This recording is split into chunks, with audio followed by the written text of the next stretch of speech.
शङ्कराचार्यमध्यमाम् अस्मदाचार्यपर्यन्तां वन्दे गुरुपरम्पराम्। ॐ सहना भवतु सहनौ भुनक्तु सह वीर्यं करवावहै तेजस्विनावधीतमस्तु मा विद्विषावहै। ॐ शान्तिः शान्तिः शान्तिः। मुखाभासको दर्पणे दृश्यमानः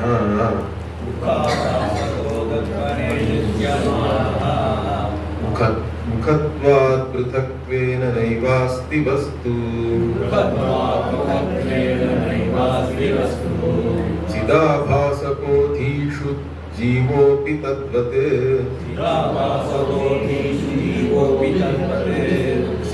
सनित्योपलब्धिस्वरूपोऽहमात्मा।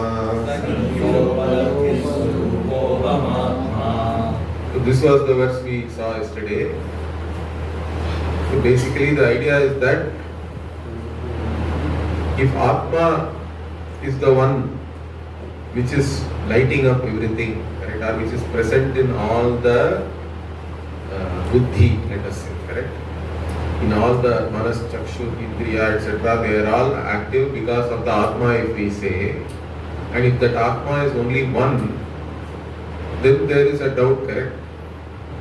The doubt is what? If the Atma is the same, then all the sukha also has to go to that Atma, all the dukkha in different minds, whatever cognition is happening in each and every mind should go to that Atma. And Atma will become the Maha Samsari, correct? So this is the doubt which is answered here, saying that actually the knower, Atma is not knower, correct? This is the inequality we have to always understand. In the sense that knower is Atma, but Atma is not the knower.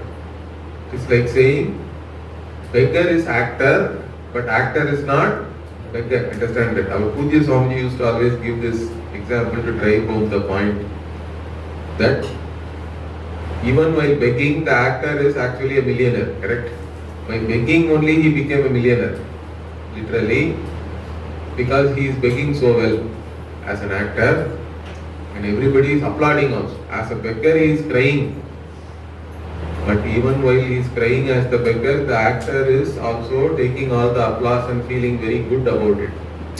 So all these things are possible, correct? So in this case, what do we say? The beggar cannot be there without the actor being there, correct? Beggar depends on his very existence on the actor.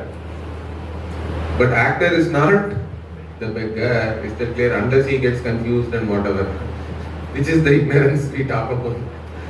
So if there is knowledge, then it is very clear that the beggar is not the actor, but the beggar is the actor, but actor is not beggar. Like that pot is clay, but clay is not pot, correct? Because in your understanding of clay, there is no potness or anything.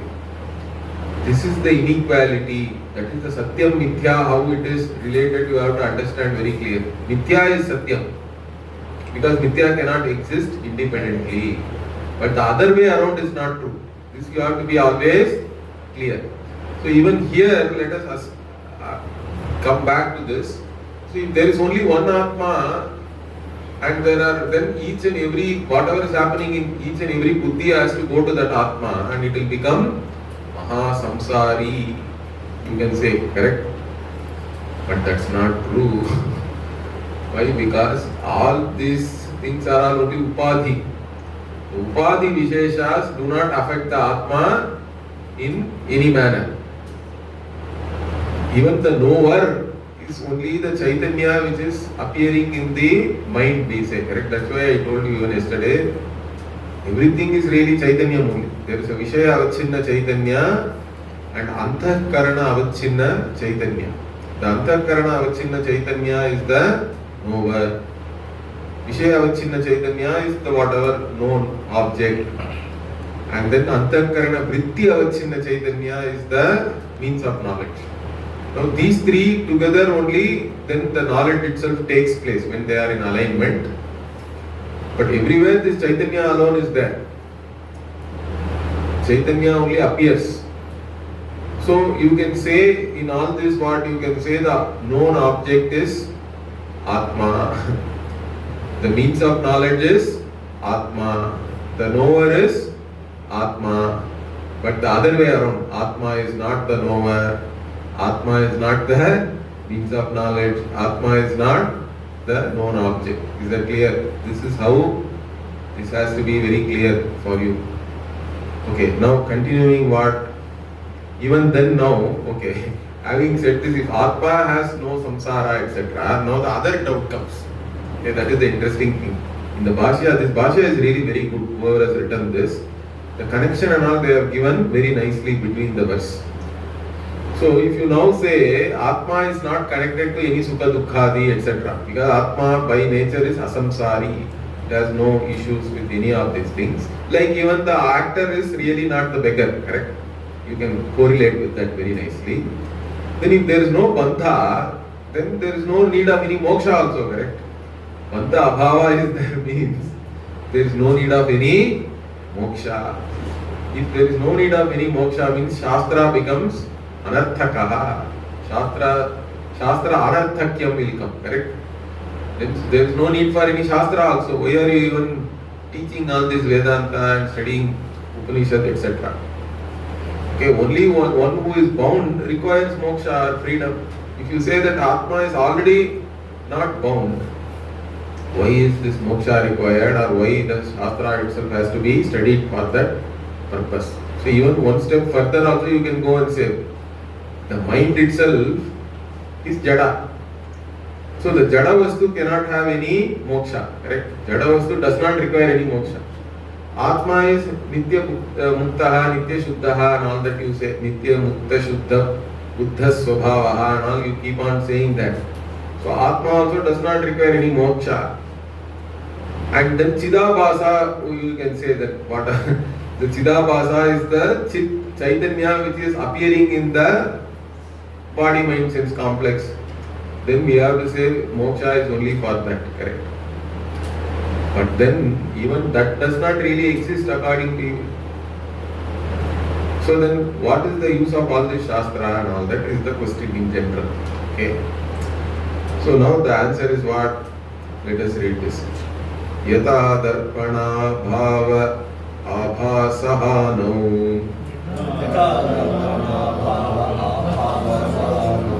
mukham vidyate kalpana hinamekam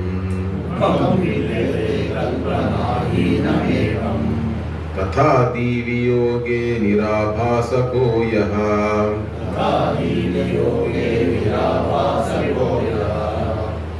स नित्योपलब्धिः स्वरूपोऽहमात्मा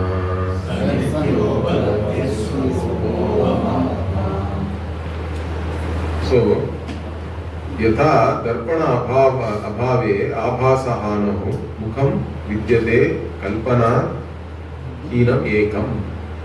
Okay, so the yatha part is very clear. The mukham means the face. Face is there as it is.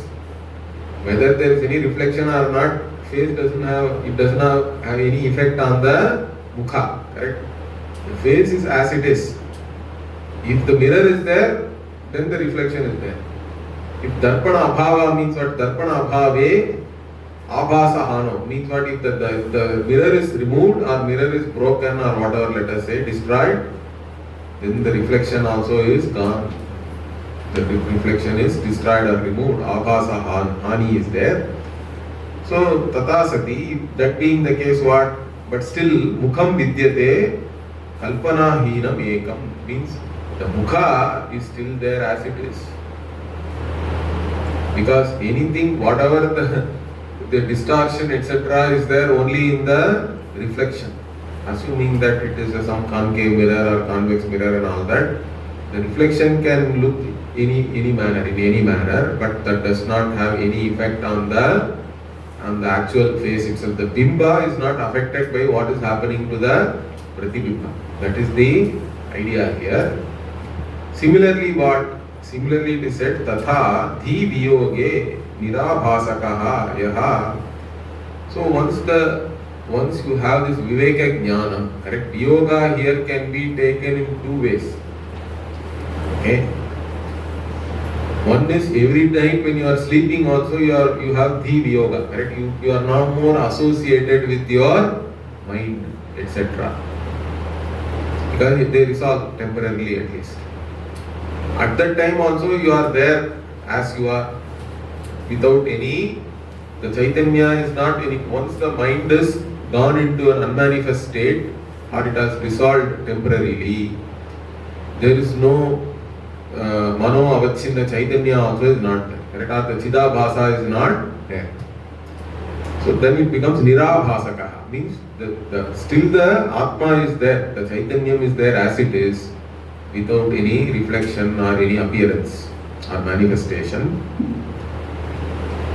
Means it is not affected even while the point made here is what? Even while the Abhasa is there, Atma is not affected.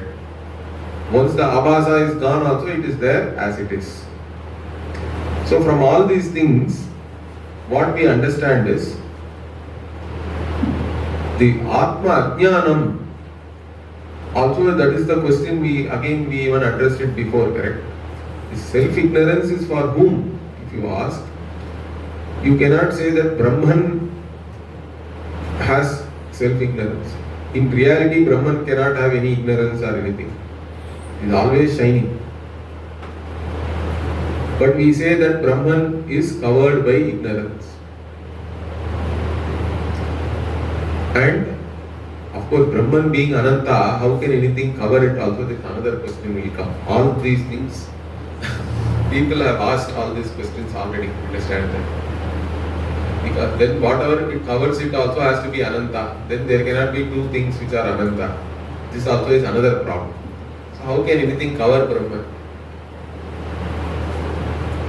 And if you say Brahman, Jagat Karanam Brahma has ignorance, then how can Ishvara have ignorance? So all these same questions are coming up. So Brahman is already Muktaha, it is not affected by anything, so it doesn't need any Mukti, like we said. And everything else is Jada, they also do not need any Moksha. But who is saying I am bound? Only the the Chaitanya which is appearing in the Upadhi Avachinna Chaitanyam alone can say that I am bound. But even though it is not real, it is Mithya only. Because the Upadhi Avachinna Chaitanya is not the real Chaitanya. Whatever happens to that, the Chaitanya itself is not affected by anything which is happening to the reflection or the appearance. Therefore, we do accept that there is no real moksha or anything. Understand that. Bandha also is unreal.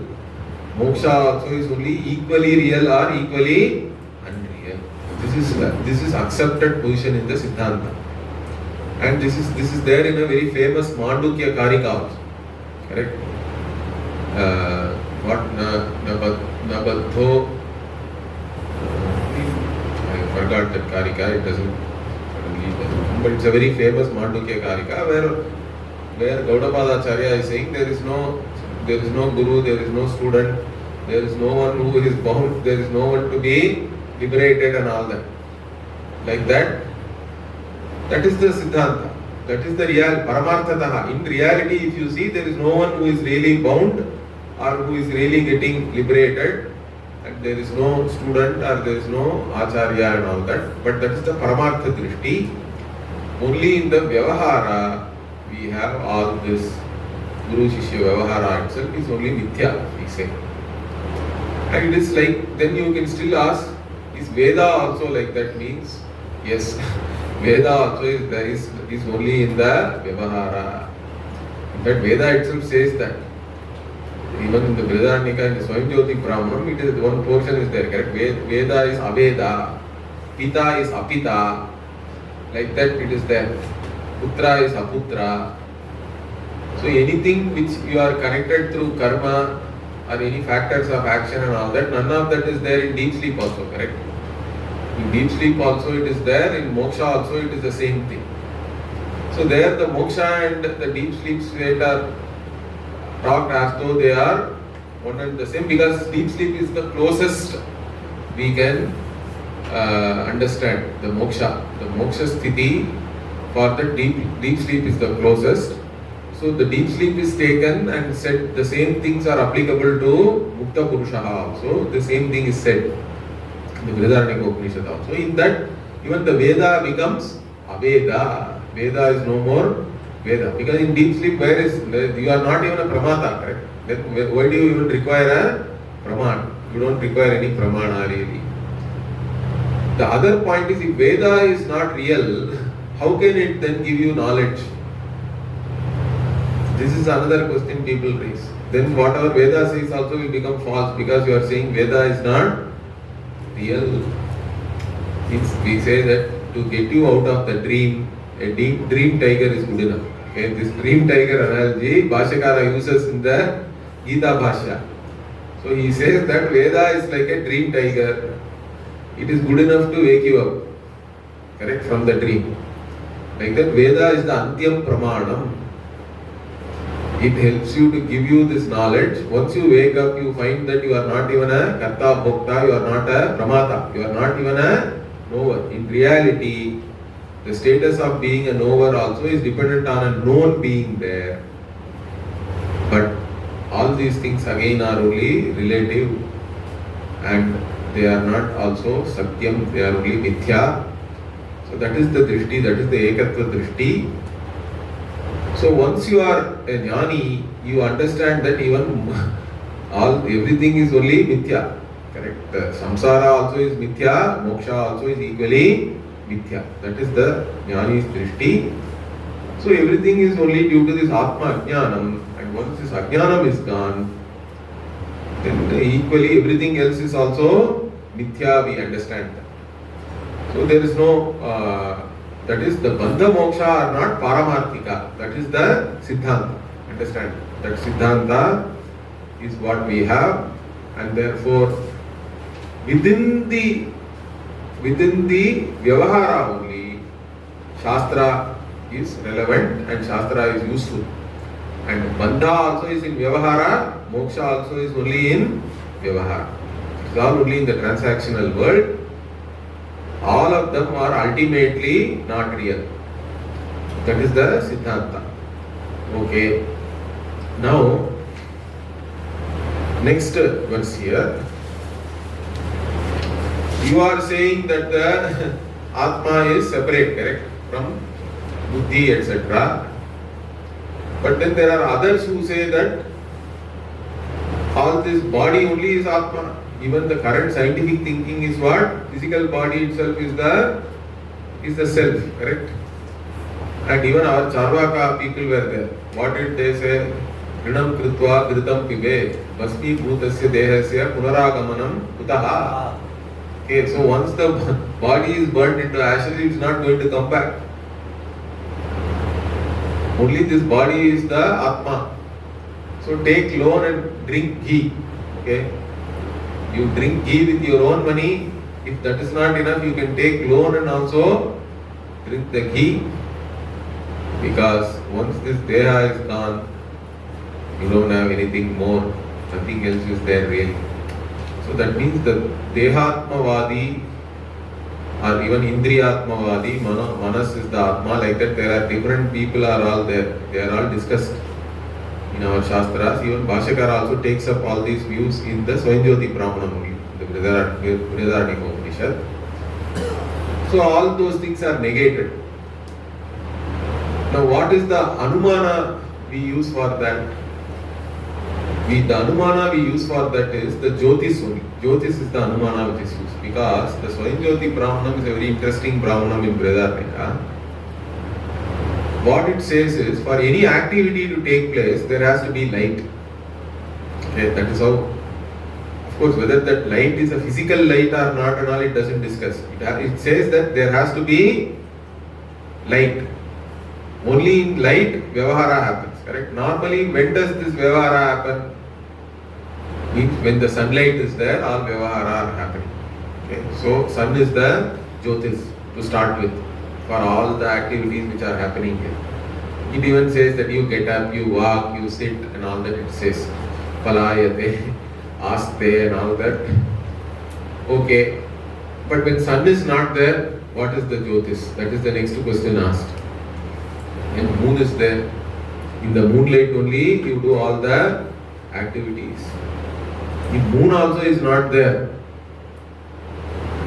what is the jyotis? Means fire. Agni is the jyotis. If fire also is not there, what is the jyotis? It says all other sense organs also can be used, like sound also you can use to locate certain things and all that, correct? With sound, those who are blind and all, they have enhanced sound and smell and all that. Even with that you can do some vyavahara. So it says all other indriyas themselves become the light.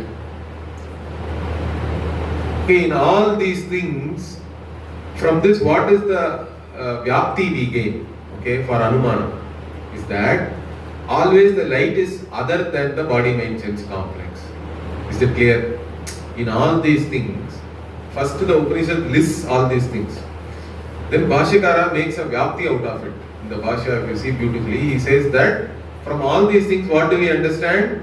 Always the light which is responsible for any vyavahara is dehatma or dehadi sangata vyatirikta. It is other than the body mind sense complex.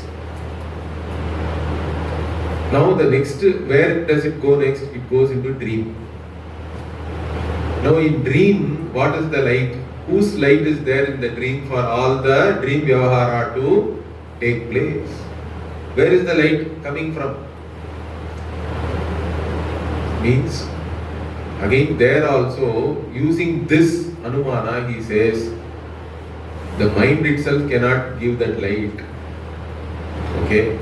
Nor the senses can give that light. It has to be only the Atma Jyotis. Atma alone is the Jyotis in the dream. Because in the dream, the other sense organs are all not active. So you cannot use the physical light or anything. So he makes two Anumanas from this. One is, from the dream we understand that Atma is the Jyotis. And this Atma is separate from body mind sense complex. And this Alaukika also he says. Because this Atma Jyotis is not a physical light. Okay, it is a transcendental light we have to say. It is something Alaukika. Now Alaukika means don't think it is something mystic and all that. Even scientists talk something like that. For example, I don't know how many of you have read quantum physics and all that properly, or most people don't even teach it correctly in the school. The funny thing is that the quantum wave is talked about by the scientists. It's not a physical wave. Okay, it is a transcendental wave, really speaking. So there is a wave equation and all that in quantum physics. The other thing is there is something called quantum jump. That jump also does not really take place in space-time. That is the beauty. The electron is supposed to go out from one orbital to another. But at the same time it leaves here, it appears there. There is no real in between, it does not travel or anything. That is what is really called quantum jump. A normal jump means like you step on a step, let us say you are walking down or up the steps. You have to take your feet up and travel through the space, and only you can keep the other feet on the other step, correct? That is normal step. But quantum step means what? The feet are here, at the same time, as it is vanishing here, it has already appeared there. It never went through the in-between space and all that. Okay, something like that. So, that means it is transcendent. It is not really in normal space-time. Understand that. That is how they talk about. Even scientists are all talking about that. But what we are saying here is this Jyotis, Atma Jyotis is Alaukika. It is not Bhautika. It is really, because the normal light, the external light they are all Bhautika we say. They are all elementals. They are all coming from the Mahabhutas, etc. But this Atma Jyotis which is again separate from the body, mind, sense complex. That alone is lighting up the entire dream world, the dreamer and the dream world. Okay, both are lighted up by this Atma Jyotis, and that is Atma itself is Swayam Jyotis. Further, it is Swayam Jyotihi like this. The Swayam Jyoti Brahmanam is very interesting. A lot more arguments are there, but I haven't given you the entire thing. But the idea I am just giving you how this Anumana is made. Similar thing is there. So what is that? Let us read that. Manas Chakshurader Viyukta Swayam Yaha. Manas Chakshurader Manas Chakshuradihi. Manas Chakshurader Agamya Swarupaha. Sanityopaladhi Swarupohamatma. So now our Hastaamalakeeyam is answering the question that Atma itself is not the body, mind, sense complex or any combination of all that. Okay? Because the different people are telling all that. There is a, like I said, Charvaka, then Jainas have their own views. Then there are other Charvakas who say Indriya Atmavadis are there. Then there are Buddhists are there. The Vijnanavadin says mind alone is the Atma for them. But even that is Kshanika. That is another problem. But now all these, and then there is one more Madhyamika who says there is no Atma at all. There is a Niratmavadi also is there in the mix. So all of them, anyway, see, in fact, Bhashyakara gives this as another interesting place also. He brings this is the introduction itself. In the introduction to Brihadaranyaka, the Purva Mimamsakas are there. Their contention is that Veda has to always reveal only action. Okay, Amna yasya kriyarthatvat. Like this, there is a saying. So the Purva Mimamsakas are Vaidika. Understand that. But the interesting thing is they are Nirishwaravadi also. They say that there is no need of any Ishvara. But they accept Devatas, they accept the creation, and then that you propitiate the Devatas, you will go to Swarga and all that. But what they say is the world as it is as it is. It doesn't require a Karana. Within the world only you have Karya Karana and all that. Okay? But for the world itself, there is no need for any Karana.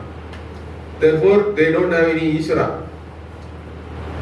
But they say that Veda mantras are all, again, that's why they talk about the Aporushetam of the Veda. Vedas for them are Nitya, uncreated. Vedas themselves are uncreated.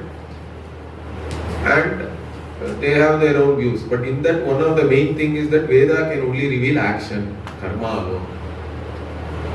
But then Bhashyakara says, if the Vedas have to reveal only karma, means even karmas will become meaningless. Why? Because why do you do karma? To go to Swarga. In that, what is implied? That there is a Swarga is implied. Another implication is what? That there is an Atma which is other than the physical body is implied. Is that correct? Because if there is no Atma other than the physical body, who is going to go to Swarga? Not only that, one more thing is also implied. What is implied? That this Atma will take another body in Swarga, correct? Deva Sharira. Then only you can enjoy in the Devaloka. So Bhashyakara say, even for your karma to make any sense, Veda only has to reveal all these facts. But Siddha Vastu Vishya. Because according to them, Veda can only reveal Sadhya Vastu. Means that which is going to be accomplished. Whatever is already a fact, we don't require the Veda for that. We can know that all that through other means of knowledge, they argue. But Bhashyakara says, even on the simple fact that there is a Deha Vyatirikta Atma, there is no consensus amongst anybody. Then how do I know that there is an Atma which is free from the Deha? Even for that, Veda alone is the Pramana. Is that clear? Without the Veda Pramana, you cannot establish that there is an Atma which is separate from the body, mind, sense complex. But not only that, even assuming that is a Jiva Atma or an individual self, But even Veda only has to come and tell you that Dehantara Sambandhi Atma also is there, because there is no other pramana further, correct? Nobody can establish that. First you have to establish there is an Atma which is other than the body. And then how will you know that this Atma only is going to go and take the Deva Sharira? There also there is no other pramana. Veda alone has to come and reveal that. And further it also, only Veda can reveal there is Swarga, correct? Tomorrow if I say no, in the night I went to Swarga and came back, if you say okay, you can go to Agra or Kilpak or somewhere, correct? You will then send me somewhere else. If I say that I went to Swarga and came back, nobody has done that. So there is no other pramana for all these things. So Veda has to reveal Siddha Vastu, then only even your karma and all will become meaningful. Like this he makes a very brilliant argument. So even there, what the idea is that Deha Vyatirikta Atma is an important thing for us. That Atma is other than the Deha.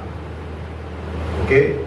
So that's what here also our Acharya is saying beautifully, more like Kenopanishad again. How? Because it looks like he is repeating the same thing again and again, correct? That we have to understand. See, Manas Chakshuradehe Viyuktaha Swayam Yaha means first he is establishing that this Atma is other than or separate from Manas, Chakshu, etc. Okay, body, mind and senses. Okay, we can take. Manaha is mind, Chakshu is all the sense organs, body, Adipada, physical body also we have to take. Viyuktaha means what? One who is separated, or one who is separate from all these things. The one by itself it is separate. Why you have to say Swayam? Otherwise, like some scientists and all can come and say that Atma itself is not a separate entity, but it is somehow, if you put together all these things, whatever is put together is the Atma. That is also one claim, correct? Like even one Charvaka says, even how does this Chaitanyam come? Means their claim is that, our most modern scientists are also like that. They say that, see, you take this betel leaf, it is green in color. You take sunam, lime, that is white.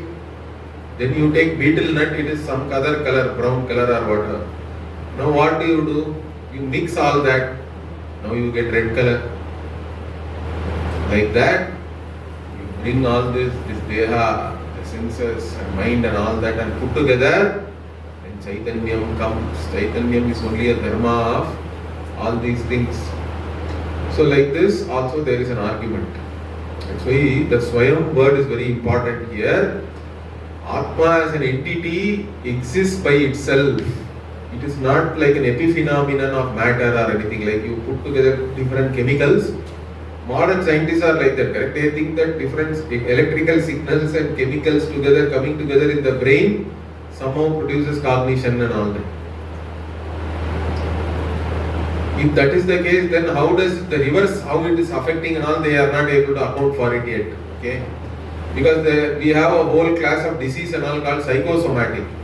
If consciousness is only an epiphenomenon, or mind is an epiphenomenon, it cannot, on the reverse, it cannot affect the physical body. Understand that? That itself is a problem for them. So how they are explaining that, I don't know, but there is a problem like that. Anyway, so for us, Atma is an entity by itself first. We have to understand that. And it is separate from the body, mind, sense complex. Okay, so Swayam Viyuktaha Manas Chakshuradehe. Then what? Manas Chakshuradehe. Then what is the nature of this Atma? Same thing. Now, Kenopanishad. Shrotrasya Shrotram Manaso Manoyate. Vachoha Vacham Sahu Pranasya Pranaha. Same thing. Manas Chakshuradehe means now you have to now connect respectively. Manasaha, Manaha. Shrotrasya Shrotram. Chakshushas Chakshu. Pranasya Pranaha. All that you have to respectively you connect and understand. So it is the mind of mind, eye of the eye, ear of the ear, whatever, like that. That is the only way you can point out to this Atma. Why? Because Manas Chakshuradehe Agamya Swarupaha. Because Atma is the one which is, because of which all these things are functioning and they are able to objectify other things. But they themselves cannot turn around and objectify the Atma. None of these things are capable of objectifying the Atma, because Atma is eternally only the subject. The subject can never be objectified, correct? Your eyes cannot see itself. Eyes can only objectify everything else. Your fingertip cannot touch itself. It can only touch other things. So the subject can never become the object, but Atma is always only the subject. Trigeva natu drishyaha. Correct? There is a Trigdrishya Viveka text is there. Vidyaranya Swami is only. So Rupam, Drishyam, Lochanam, Drik, like that the first verse itself starts. Then he keeps on going. Then finally what he says, Atma is Drigeva Natu Drishyam. It is only Drik. It is always the seer, the knower. It is never the one which is known. And this is what I also keep saying, right? Vedanta sadhana one has to do first. What is the simplest of the sadhana? Whatever I know is not I. Are you able to hold on to that? Means you can get rid of lot of problems. Okay? Because all the problems are only in the realm of the known objects, and none of them are I then. It has got nothing to do with I, you are only the knower. The extreme position in this is what my Puja Swamiji used to say, my Guruji. He used to always say what? Worldly logic is that I know my suffering, therefore I am suffering. Vedantic logic is I know my suffering, therefore I am not suffering. I am only the knower. Are you able to hold on to that? It's a difficult thing, let me tell you. But that is the strength you should have. Vedanta is not for the weak, understand that? It's not for the weak of the mind, particularly. In fact, in the Keno Upanishad it is explicitly said, you have to be strong, then only you can know this. Okay? You have to have balam, Atma balam has to be there. In Advaita there is nothing, no crutches or anything to hold on to. Understand that? At the end of the day, you are everything. Means you don't require, you are the one who supports everything. You don't require any support. So psychologically you have to be strong. Then only Vedanta will work. You still are looking for some sugar daddy, somebody, means you better do, okay, you can still be a dharmika and hold on to Bhagavan. Okay. Other way also, no? If you know Vedanta, you will become mentally strong. Correct. That is also true. What he says is very true, because nobody comes 100% qualified for this knowledge, correct? So that's why what we say is that the very Shravana Manana Nidhyasana itself is also will help you to gain the Shamadamadi also are the important thing, correct? See, to some extent, the Atma Anatma Viveka, Vairagya and Mumukshutvam you should have already. Then only you should come to Vedanta. But nobody comes with the Shamadamadi, the mind related 6 things are said there. Correct? They are all related to the mind or the disposition of your mind. There nobody can be 100% qualified when you come. And even all your psychological problems are all included in that. If you don't have Shama, means basically you are having psychological complexes, correct? One who is at peace with himself cannot have any complex or any conflict or any problem mentally. But to go there itself is a big deal, correct? If you are not able to go there, at least you start with Dhamma, we say, correct? Even though you are having some emotional issues, do not victimize somebody else or show it on somebody else. So you should have Indriya Nigraha first has to be there. Even if Mano Nigraha is not there, you don't have mastery over your mind. But you should at least have mastery over your senses so that you do not, you behave properly at least. Even though you may have, like, even Mahendra Singh Dhoni says that, correct? Even you show at least you are cool. You may not be really cool. Inside you are still having all the tension and all that, but you cannot show that. You have to show that you are cool still. Then only it will work out. Or you have to fake it and make it. Like our Puja Swamiji used to say, That is called Pratipaksha Bhavana. In fact, even that is there in the Bhashya. And it's in a very interesting place. The Amanitvadi are talked about, correct? We said that 20 values are talked about in the Gita. In that one value is called Shaucham. Okay? So in that Shaucham also, Bhashyakara says there are two types of Shaucham are there. Bahya Shaucham is there. Means basically every day you take bath and you keep your surroundings clean and all that. That is called Bahya Shaucham. Then Antara Shaucham. He says you should also have purity in your mind or in the Antakarana. Now how do we gain that? Because in the Antakarana only all this Kama, Krodadi are there. They are all the impurities. Then he says to have Shaucham you have to develop Pratipaksha Bhavana, he says. If you hate somebody, then give them rose every day. Something like that. Swamiji used to say that also. So that, see, normally the emotion leads you to action, correct? But it can be the other way around also. You can do an action and then try to develop the emotion based on that. Okay? So that you replace the old emotion with the more appropriate or the whatever emotion you really want to have.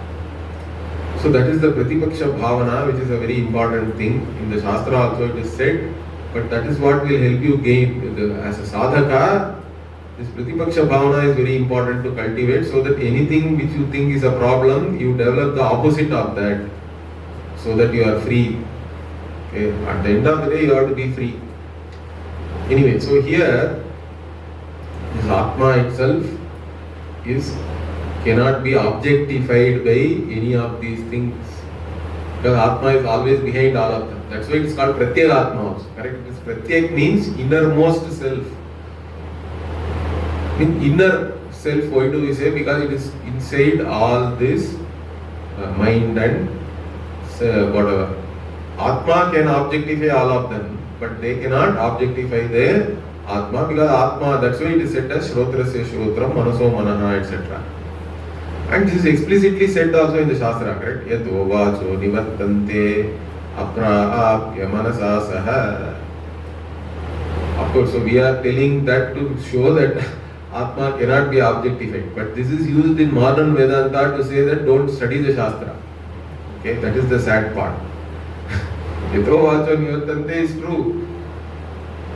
That has to be understood properly, but it is used to show that Atma is Pratyek Atma. Atma is the innermost, so it can never be objectified by any word or mind also. But still, it has to be known through only the mind. That is the beauty. Manasa eva anudrashtavyam. So, manaschakshuradehe aghamya surupaha. So this Atma is there.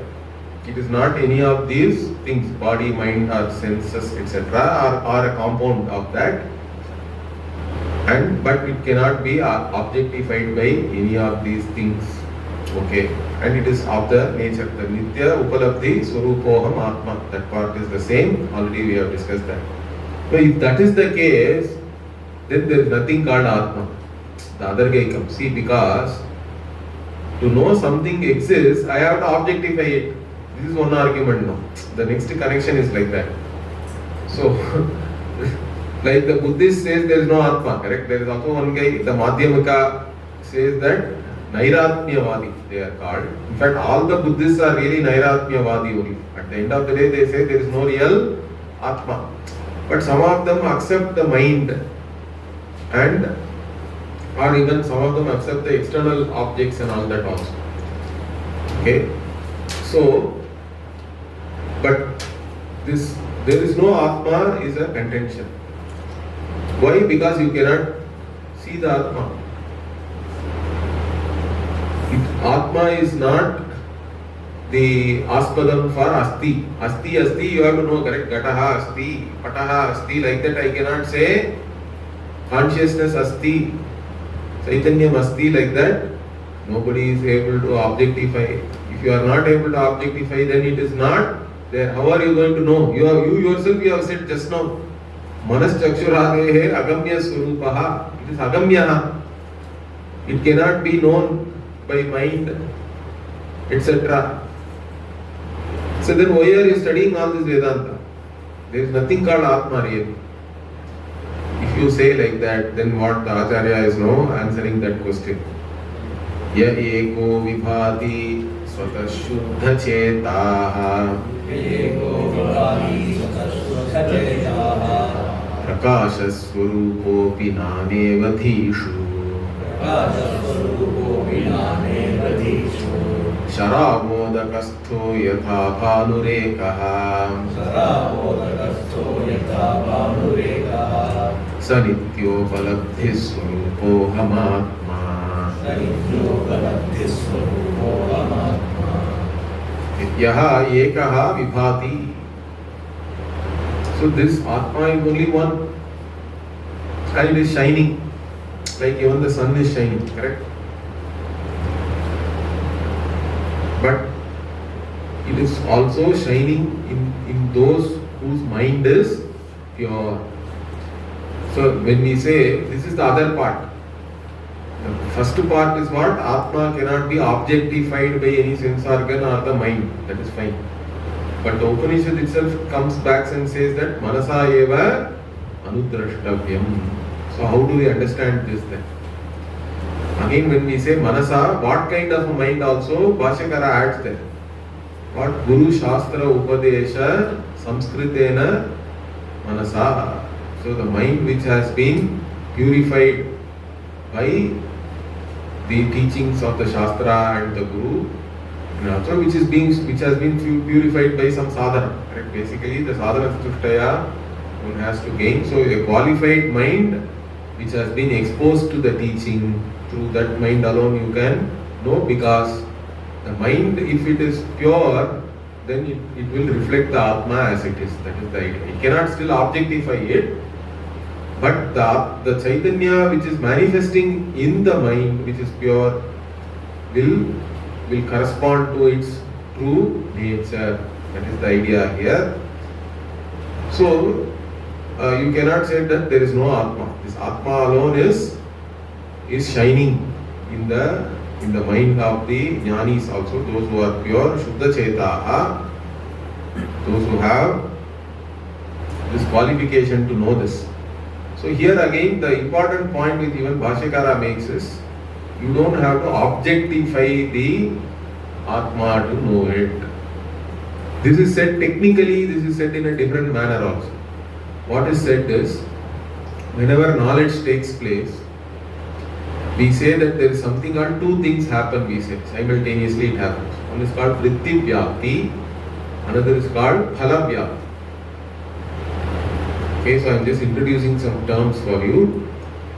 Already I told you, according to our theory of knowledge, the mind goes out through the sense organs and takes the form of the Vishaya. That is what is called Vritti, or that is called Vritti Vyapti, because the mind now pervades the object in the form of the Vritti, correct? When that happens, I said that now what happens? Both the Vishaya Avachinna Chaitanya and Vritti Avachinna Chaitanya become one and the same. Like two parts are there within each other, means they are now qualifying the same Akasha. Like that, the Vritti Avachinna Chaitanya and Vishaya Avachinna Chaitanya are now qualifying, or it is conditioning the same consciousness, and the consciousness which now manifests there will give you direct knowledge. So now in this we say that the mind taking the form of the Vishaya or the object is called Vritti Vyapti. The Vritti Vyapti only destroys the ignorance, we say. Then what? When that happens, simultaneously one more thing happens. What is that? I know this, correct? Or the part is, so two things happen, both of them happen simultaneously. According to us, there are other theories are there even in that. Whenever cognition takes place, two things are happening. What is that? One is part is, other is I know this part. Then part is the cognition, and simultaneously I know this part also happens. Some people say it happens serially. That also we don't accept. Understand that. For us, the Shakshi is always there. The Shakshi Chaitanyam is always there. It doesn't go away anywhere. So, when the Vritti Vyapti happens, these two things happen simultaneously. That is, pot is and I know this pot, both are happening simultaneously. But in the case of Atma Jnanam, also the Akhandakara Vritti we say, means what? From the words of the Shastra, your mind Vritti takes place. Means because the Shastra is at least what it is doing, it is removing all the wrong notions you have about yourself, correct? And also in the Bhagatyaga Lakshana also there is Lakshanaya, the Atma is being revealed. Indirectly the Atma is being revealed by the words themselves. So even yesterday or even in the morning class it was being mentioned, correct? Even words like Satyam, Jnanam, Anantam and all that. Normally there is an understanding about these words. Satyam means that which exists. But in your idea of existence, you think that all existence is there only in space-time, correct? No, that part you have to give it up. When we say Satyam with reference to Brahman or Atma, there we are talking about an existence which is not in space-time. So there is a negation also there, but also there is a revelation there in the sense that when we say that something exists beyond space-time, it is not that it is some vacuum or it is something non-existent also. That is why it is existent, but it is not something which is in space-time. That is the Lakshana there for Satyam word. Similarly, Jnanam. Jnanam means we only know it as Jnana Kriya, correct? Or Vritti Jnana. But here it is not like that. Because all knowledge is only transitory. Each and every cognition is only transitory. Otherwise you cannot know many different things also.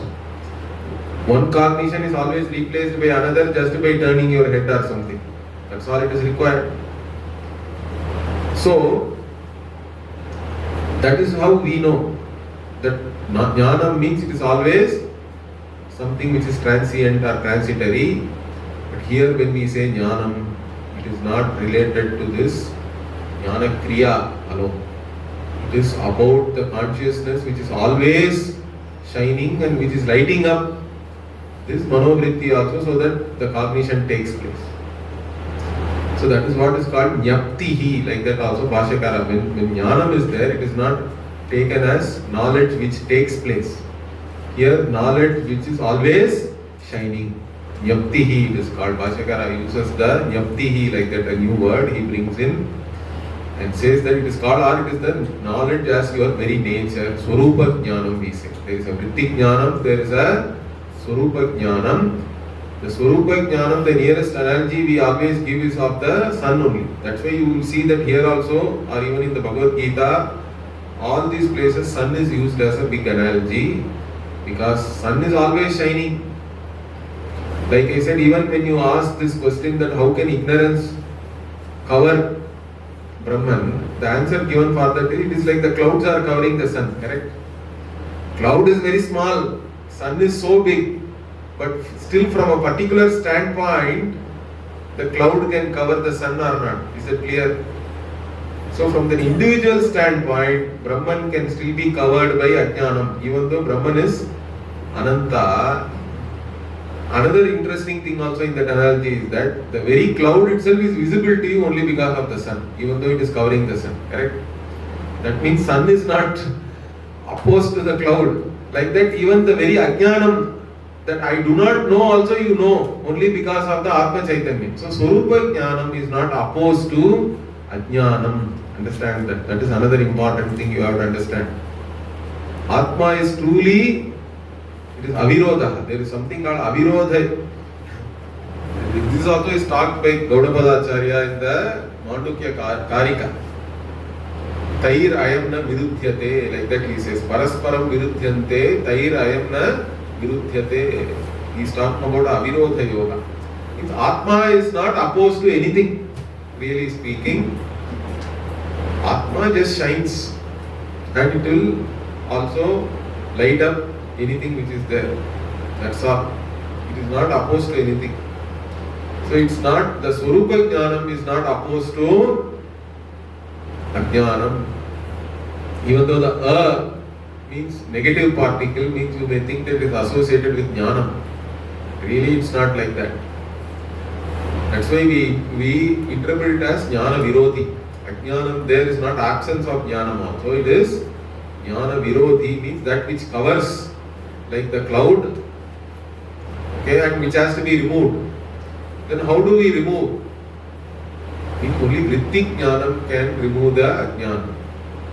Like even the cloud can only be removed by some wind or something, correct? Wind only can remove the cloud, not the sun. Sun doesn't care. You may say that sun is covered by the cloud. From sun's standpoint, it doesn't care, correct? Because it is lighting up the cloud also. Nobody can really cover the sun. So like that here also, that's why we say, when it is said here, correct? Shuddha chetaha swataha vibhati, by itself it shines in the mind which is purified by the whatever Shastra and Guru Upadesha and even the other sadhanas whatever one has done for the qualified people. There all that has happened is the ajnana has been destroyed by the akhandakara vritti, we say. Akhandakara, why we say? Because what is revealed is the akhanda vastu. When the ajnana goes, what is revealed is what?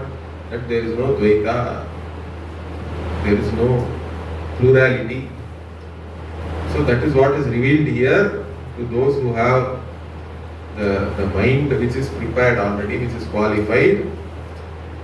And even though it is Prakasha Swarupaha, Nana iva dhishu Sharava udakasthaha yatha bhanurekaha.